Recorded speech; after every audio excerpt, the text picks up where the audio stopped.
And a special thanks and shout out to Community Nissan of Bloomington, Indiana for allowing me to come out and film this 2009 Nissan Cube 1.8 SL.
Even though the Cube has been in production since 1998, the third generation 2009 would be the first time the Cube would be made available in North America. In fact, this was the first generation of Cube that would be officially exported outside of the Japanese market, extending to Europe and North America. Intended to be a direct competitor with the ever-popular Kia Soul, and to help Nissan gain traction in the subcompact hatchback or B segment market, the Cube, while unique in its styling, would never be as popular as the Soul. And this Cube is in the 1.8 SL trim level and is painted in super black and features the black cloth interior. With its quirky upright styling, rounded windows, asymmetrical rear styling, and jacuzzi-themed interior, the Cube is a very much love it or hate it vehicle. And as expected, the Nissan Cube is a front-wheel drive vehicle, and power comes from the 1.8-liter dual overhead cam 16-valve inline 4-cylinder engine. It creates 122 horsepower at 5,200 RPM, 127 pound-feet of torque at 4,800 RPM. It is good for 0 to 60 miles per hour in 9.3 seconds with a 0 to 100 mile per hour time in 32.4 seconds. Quarter miles reached in 17.2 seconds at 81.3 miles per hour, with the top speed being drag limited to 111 miles per hour. And the Cube has a 13.2 US gallon fuel tank, and it consumes 3.4 gallons per 100 miles driven, with an estimated total driving range of 383 miles. EPA fuel economy figures are 28 miles per gallon city, 30 miles per gallon highway, with 29 miles per gallon combined. On my 15-mile mixed driving test, I was able to achieve 28.9 miles per gallon. And while a 6-speed manual transmission was available in the North American market, the 1.8 SL and chrome trims featured the Xtronic CVT as standard equipment.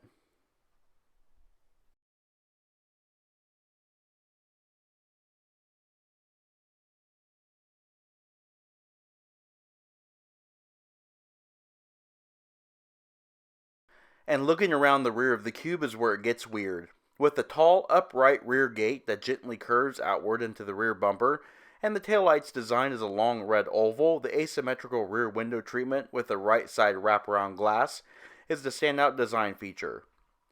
The rear gate is left hinge in right traffic markets, and right hinge in left traffic markets to make loading and unloading easier and safer. And looking at the profile of the Cube, the upright styling, rounded windows, and shortened front and rear overhangs make for quite the look. While it doesn't look aerodynamic in any stance, the Cube, as stated previously, does get really good gas mileage. And steering is electrically assisted, vehicle speed sensitive variable rate rack and pinion with 3.5 turns lock to lock.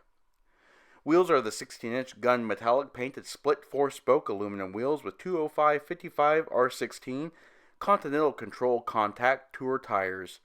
Brakes up front are ventilated 11-inch rotors, with the rears being 11.7-inch drums.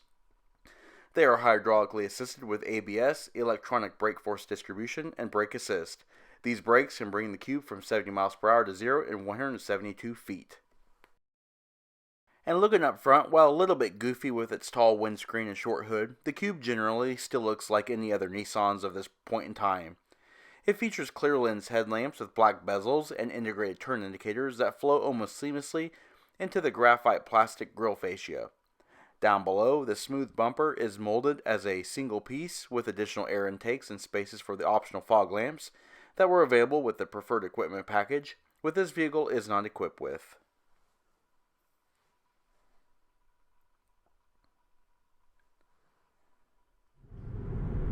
And taking the Leaf for a drive, as one would expect, there's not much to it. It kind of feels like driving a marshmallow.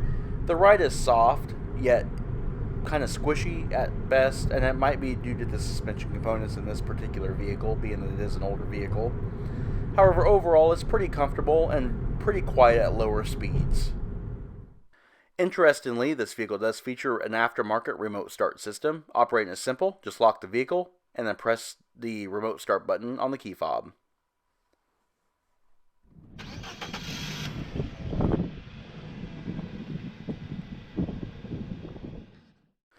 Looking at the interior from a stylistic standpoint is probably one of the most interesting features of the Cube. With jacuzzi-themed styling and water droplet motifs abound, as well as the lounge-style seating, the interior of the Cube is very, very quirky, as Doug DeMuro would put it. A nice flowing dashboard, the water droplet motif on the roof liner, as well as the water wave motifs in the floor carpets. Interior door trim is pretty standard and pretty basic. You do have the power windows, power door locks, and power mirrors. More water droplet motifs on the speaker grills. This vehicle does feature the illuminated tread plates. Power mirror control switch on the dashboard. The wave pattern on the floor mats. And as stated before, the seats are more of a lounge style seats. They are very comfortable and very supportive. They do lack some lateral support, however, but on overall long journeys, they would be very comfortable. I do like the dash mounted cup holders, and of course the water droplet motifs continue. The floating instrument pod is kind of a cool design touch as well. Alright, and pan through the interior and show more details. Nice fluid power steering. The only steering wheel mounted controls on this vehicle are the cruise controls, mounted on the right hand side. This vehicle does feature a very unique instrument cluster where Nissan engineers wanted to harmonize the relationship between the Earth and the Moon with the gray scale tachometer, the blue speedometer, and in the middle you have the orange trip computer. Looking over the wavy dash. In the center, you do have Nissan's AM/FM CD player. Pretty standard and basic system for Nissans of this era. Large round 4-way flasher. Down below, you do have a single zone automatic climate control and a round pod. It does feature a round LCD backlit display. It's a pretty easy system to use, actually.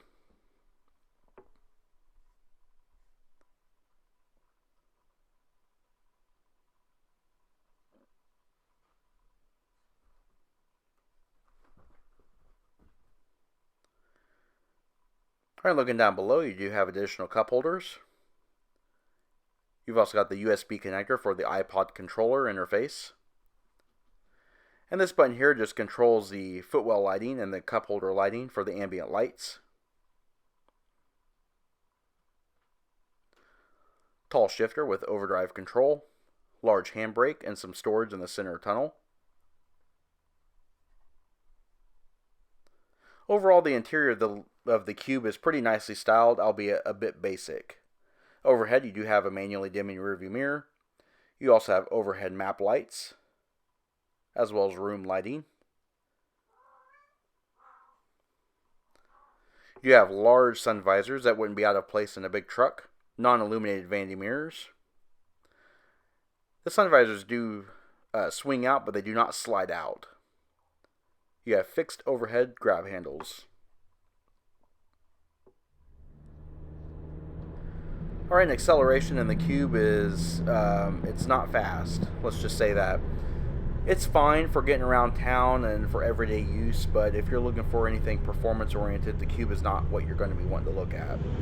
However, driving on the interstate, the Cube actually represented a pretty nice ride. It was pretty quiet, even at speeds of around 60 miles per hour, but anything above that, it started to get pretty loud.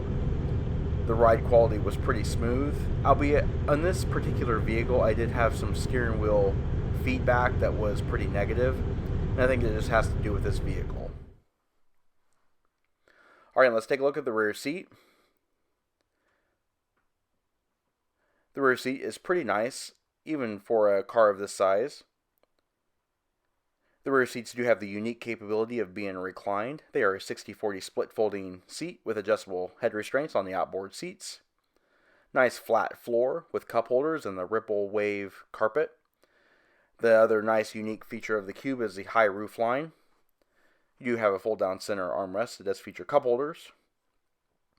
Headroom is very, very nice in this vehicle. As you can see here, the seat back is actually reclined to about a 45-degree angle. And folding the seats is easy, just locating these tethers at the base of the seats, and the seat back will fall forward. They do fold flat, but they do not fold flush with the cargo floor.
Alright, let's take a look at the luggage area. As stated before, the Cube for our right traffic-based vehicles features a left hinge horizontally opening rear gate.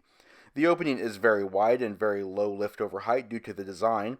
Loading and unloading cargo is easy. Another unique feature of the Cube is the low, deep storage floor. While this is handy generally, it does create an issue of loading capability with the rear seats folded, as they do not create a load flat floor. You do have illumination in the rear. You've also got cargo tie-down hooks as well as grocery bag hooks. Minimal wheelhouse intrusion. Rear seat capacity with the seats up is 11.4 cubic feet. With the rear seats in the folded down position, you do gain 46.7 cubic feet for a total of 58.1 cubic feet of cargo capacity. As stated before, this cargo floor is not flat. However, it will swallow up a large amount of cargo anyways.